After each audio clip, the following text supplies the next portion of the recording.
Assalamualaikum warahmatullahi wabarakatuh. Salam sejahtera untuk kita semua. Yang terhormat Bapak Iga Catur Adi Wirya Aryadi STMT, selaku dosen pembimbing mata kuliah metode penelitian. Sebelumnya, perkenalkan nama saya Irsyadi Rahim dan NIM saya F1C019068 dari jurusan Teknik Mesin Universitas Mataram.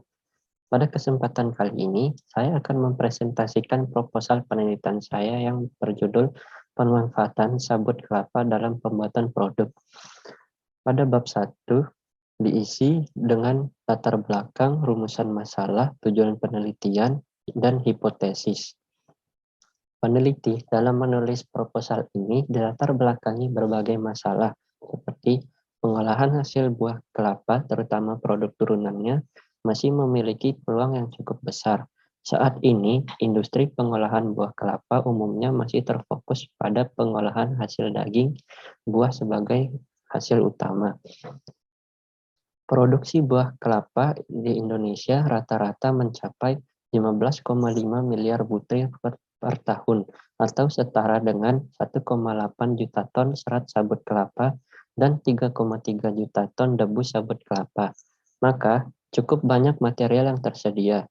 Namun, ketersediaan ini, material yang cukup banyak tersebut belum dimanfaatkan untuk membangun industri pengolahan hasil samping buah kelapa, terutama sabut kelapa secara optimal. Adapun rumusan masalah yang ada pada penelitian ini. Yang pertama, apakah material sabut kelapa ini layak dikembangkan? Yang kedua, apakah bahan yang dibutuhkan dalam pembuatan helm menggunakan sabut kelapa ini mudah didapatkan? Yang ketiga, bagaimana dengan daya tahan dari helm yang menggunakan bahan sabut kelapa ini? Dan yang keempat, bagaimana cara penanganan terhadap sabut kelapa yang dihasilkan oleh sabut kelapa? Tujuan dari penelitian ini adalah untuk mengetahui kekuatan tarik serat sabut kelapa sebagai bahan baku pembuatan helm kendaraan roda 2 dan memberikan ide dan wawasan yang lebih luas dalam pemanfaatan sabut kelapa. Adapun hipotesis dari penelitian ini. Yang pertama, sabut kelapa merupakan material yang layak dikembangkan secara optimal sebagai bahan material yang sustainable dengan lokal konten yang tinggi serta dapat memberi dampak peningkatan ekonomi dan kesejahteraan bagi masyarakat di sekitarnya, khususnya masyarakat di daerah pesisir pantai. Yang kedua, untuk bahan sabut kelapa ini sangatlah mudah didapatkan karena Indonesia adalah negara dengan iklim tropis dan kelapa adalah salah satu tanaman yang banyak tumbuh di negara beriklim tropis. Yang ketiga, serat sabut kelapa tahan terhadap jamur dan tidak mudah membusuk, memberikan insulasi yang sangat baik terhadap suhu dan suara, tidak mengalami kelembapan dan tahan lama. Maka dari itu, serat sabut kelapa ini bagus untuk dijadikan bahan baku pembuatan helm. Yang keempat, biasanya serbuk yang dihasilkan oleh sabut kelapa ini dipadatkan dengan sabut kelapa dan digunakan sebagai bahan untuk membuat kokopit brick dan media tanam. Selanjutnya, saya akan lanjut ke bab 2 yang berisikan tinjauan pustaka dan landasan teori. Para ahli telah melakukan banyak percobaan dan penelitian untuk meningkatkan nilai ekonomis sabut kelapa untuk mendapatkan suatu produk yang memiliki kualitas tinggi, namun dengan bahan yang mudah didapat. Adapun beberapa keistimewaan pemanfaatan serat sabut kelapa sebagai bahan baru rekayasa, antara lain menghasilkan bahan baru komposit alam yang ramah lingkungan, dan mendukung gagasan pemanfaatan serat sabut kelapa menjadi produk yang memiliki nilai ekonomi dan teknologi tinggi. Helm merupakan salah satu pelengkap dalam keamanan berkendara.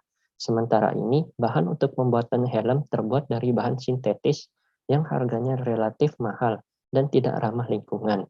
Maka dari itu, dalam penelitian ini dicoba dipergunakan serat sabut kelapa sebagai penguat pada matrik polyester dalam bentuk komposit yang akan dipergunakan sebagai pengganti bahan sintetis tersebut.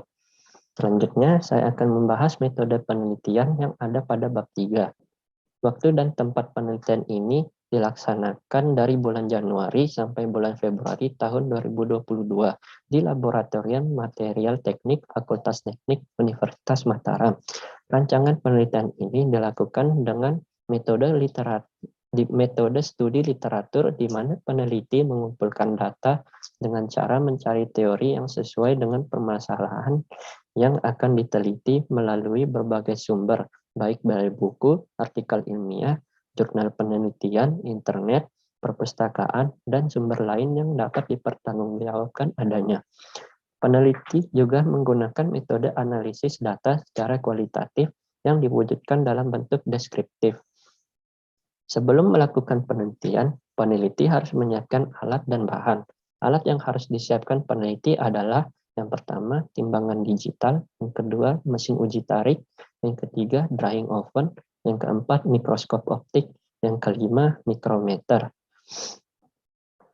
Bahan yang harus disiapkan peneliti adalah yang pertama, serat sabut kelapa, yang kedua, resin, yang ketiga, hardener, dan yang keempat, kertas amplas.